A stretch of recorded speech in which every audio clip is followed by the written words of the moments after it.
File कर दी है और उसमें हमने ये दरख्वास्त की है कि वो 5 तारीख के लिए मुकर्रर की जाए, क्योंकि हमारे जो वकील है उज़ैर करामत भंडारी साहब वो कल सुप्रीम कोर्ट में बिज़ी है और इंशाल्लाह जो 5 तारीख को हम इसमें आर्गूमेंट करेंगे। और हमारी ग्राउंड बड़ी क्लियर है। आपने देखा कि उमैर न्याजी साहब को 2 हलकों से डिस्क्वालीफाई किया गया और उनकी दोनों अपीलें अपीलेट ट्रिब्यूनल पिंडी ने मंजूर कर ली हैं और हमें उम्मीद है कि खान साहब की अपील भी मंजूर होगी, क्योंकि इसमें कोई भी ऐसी ग्राउंड नहीं है जिस पे उनको डिस्क्वालीफाई किया जा सके।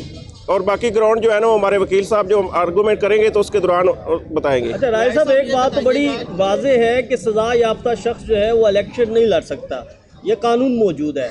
इस पॉइंट को आप कैसे अदालत के सामने, ट्रिब्यूनल के सामने जो है वो एड्रेस करेंगे?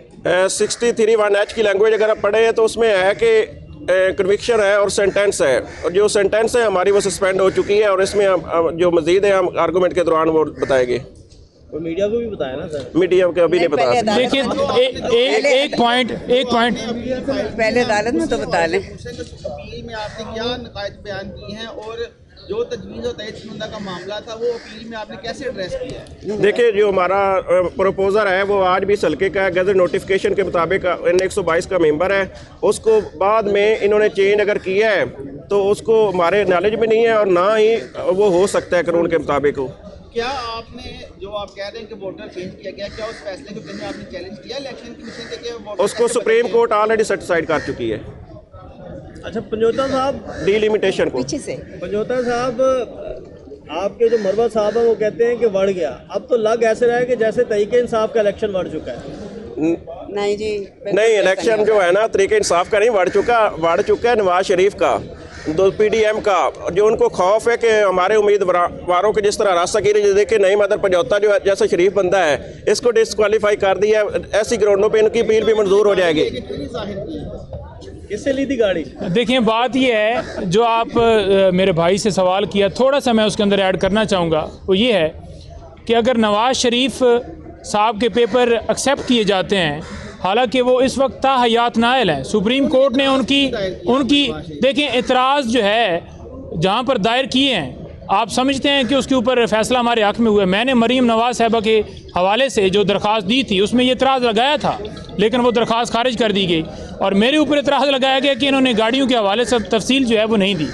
दूसरे नंबर पर बात यह है, जो आपने सवाल किया उसको मैं इख्तिताम दूँ और फिर आपसे इजाज़त चाहूँगा कि इमरान खान साहब के जो पेपर्स हैं उसी बुनियाद के ऊपर रिजेक्ट किए गए ना कि ये सज़ा याफ्ता हैं और सज़ा तो सस्पेंड होगी, कन्विक्शन नो डाउट बाकी है। तो आप ये भी देख लें कि नवाज़ शरीफ की जो ताहयात नाइली है वो अभी बाकी है, वो अभी ख़त्म नहीं हुई और किसी और केस में उसका नोटिस लेकर उसके ऊपर उसको एल करने के लिए जो इमरान खान साहब ने ये कहा था कि लंदन एग्रीमेंट ये हुआ है, वो यही था कि बाहर एक प्लान बन रहा है कि इसको लाया जाएगा, मुझे अंदर डाला जाएगा, PTI के ऊपर क्रैकडाउन किया जाएगा और इस बादशाह साहब सलामत को उस मनसब के ऊपर बिठाने के लिए हर हरबा किया जाएगा।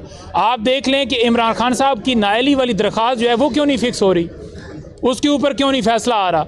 इमरान खान साहब की नायली वाली दरख्वास्त पे फ़ैसला आए और खान साहब की नायली ख़त्म की जाए, ये इस्लामाबाद हाई कोर्ट ने भी कहा, बल्कि सुप्रीम कोर्ट ने भी कहा कि आप किसी को इस बुनियाद के ऊपर के एक माइनर मुकदमा है ये बेल जो कि उसके अंदर जो है ऑफेंस लगाए गए हैं, सेक्शन जो 5 लगाया गया था साइफर केस के अंदर, वो जो सेक्शन 5 है उसका इतलाक़ ही नहीं होता कि किसी और मुल्क को फ़ायदा ही नहीं पहुँचा, तो उस बुनियाद के ऊपर आप इमरान खान को जेल में नहीं रख सकते। इसी बुनियाद के ऊपर उनकी बेल एक्सेप्ट हुई थी और अगर इसी बुनियाद के ऊपर कि इमरान खान साहब को नायल रखा जाए और वो इलेक्शन में हिस्सा ना ले सकें और दूसरी तरफ किसी और केस में नवाज शरीफ को सहूलत देने के लिए वो केस टेकअप किया जाए, तो मैं ये समझता हूँ कि ये इंसाफ का दौरा निज़ाम है और इमरान खान साहब की डिस्क्वालिफिकेशन वाला मामला ख़त्म हो, उनको हिस्सा मिलना चाहिए और यहाँ पर जो दरखास्तें हैं वो एक्सेप्ट होनी चाहिए। इंशाल्लाह आपको राय साहब ने बताया कि दौरान आर्गूमेंट सारी तफसीलात दी जाएंगी और हम उम्मीद रखते हैं, अदालतों के पास इसलिए आते हैं कि हमें उम्मीद होती है कि वो इंसाफ फराहम करें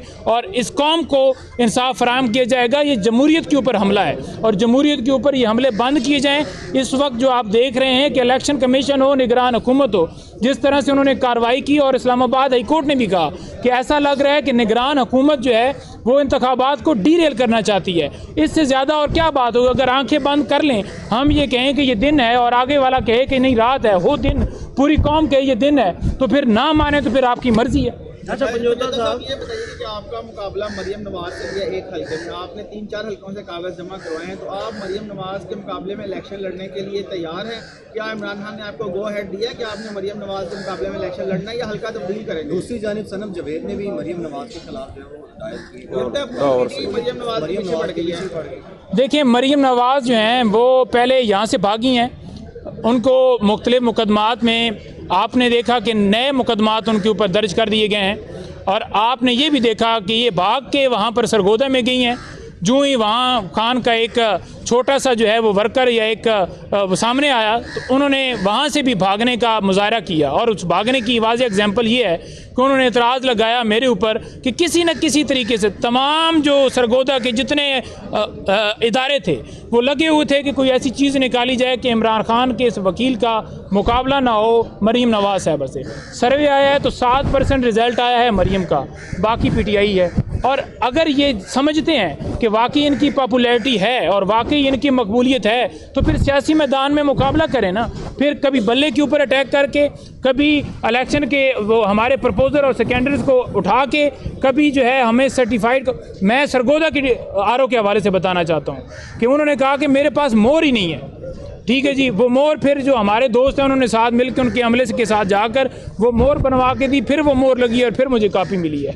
ये क्यों कर रहे हैं? फिर आए ना मैदान में मुकाबला करें। और अभी भी आर्डर नहीं दे रही है जो हमारे ROs हैं मुख्तलिफ कैंडिडेट्स को, जहाँ हमारे ये समझते हैं कि मुकाबला और स्ट्रांग कैंडिडेट है, उनके ROs आर्डर अभी भी प्रोवाइड नहीं कर रहे। हमने रिटें भी की हैं, पुलिस को वाज़ेह डायरेक्शन भी हो चुकी है, और उसके बावजूद भी वो कापिस नहीं दे रहे। अब तक तहरीक-ए-इंसाफ के जितने उम्मीदवार थे, तकरीबन 800 से ज़ायद उम्मीदवार थे जिनके नॉमिनेशन पेपर रिजेक्ट हुए हैं, कितने उम्मीदवारों की अपीलें फाइल हो चुकी हैं? आपके पास क्या डिटेल है? डिटेल भी इकट्ठी की जा रही है, मुख्तलिफ शहरों में हो रही है, और आज लास्ट डेट है, इंशाल्लाह फाइनल शाम तक हो जाएगा।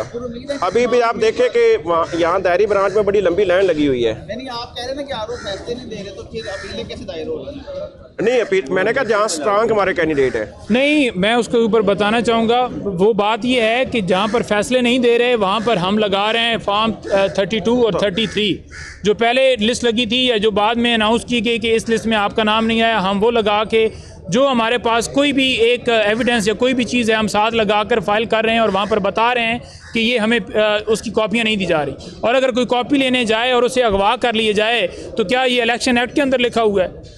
दूसरे नंबर पर बात यह है कि जो तमाम हलके हैं, हर हलके से जो उम्मीदवार इन पर्सन उसको किया गया, उसकी दरख्वास्त रिजेक्ट की गई है, हर एक शख्स अपने अपने तौर पर वहाँ पर जा रहा है, क्योंकि ये एक पटिशन नहीं है कि उसके अंदर तमाम लोगों के नाम डालने हैं। मैं हूँ, राय साहब हैं, उमैर साहब हैं, कोई भी है, तो वो सारे अपने अपने हलकों से खुद जो उनके ऊपर इतराज़ लगा है वो पटिशन दायर कर रहे हैं। लेकिन मामला ये है कि ये टाइम दिया गया है 10 तारीख तक, और मैं ये समझता हूँ कि अगर 3 दिन थे ये दरख्वास्तें दायर करने के हवाले से, तो 3 दिन के अंदर ही इनके ऊपर फैसला होना चाहिए था।